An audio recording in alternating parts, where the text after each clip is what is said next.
This is a typical desktop computer. It has various buttons and ports on the front and back of the computer case. We're going to go over some of the most common ones, which you'll find on most desktop computers. Let's start with the front of the case. Most desktop computers have the power button on the front, although some all-in-one computers put it on the back behind the screen. Your computer will probably have an optical disk drive, also known as a CD-ROM or DVD-ROM drive.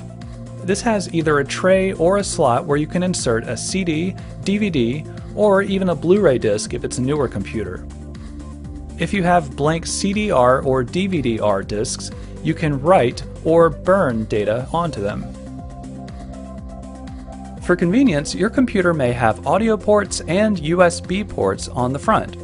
That makes it easier to plug in your phone, headphones, or USB flash drive.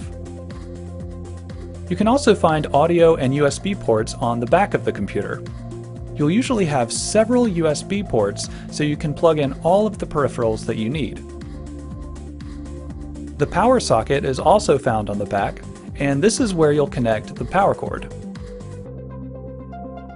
To connect your computer to the internet, you can use an Ethernet cable to connect your Ethernet port to your modem or router. And this port looks a lot like a telephone port, but it's a little bit wider. You'll use your computer's monitor port to connect the monitor. There are many different types of monitor ports.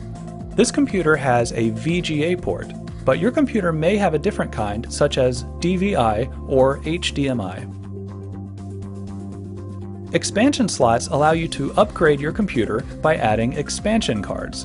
For example, you can add a graphics card to get better gaming performance. Many computers use PS2 ports to connect the mouse and keyboard. The mouse port is usually green and the keyboard port is usually purple. But if you have a USB mouse and keyboard, then you won't need to use these ports. Finally, some computers have a serial port and a parallel port for connecting to older peripherals such as printers.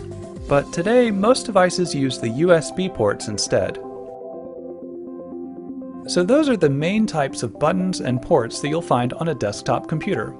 Your computer may have the ports in different places, and it may even have a different type of port, but chances are most of these basic parts are there.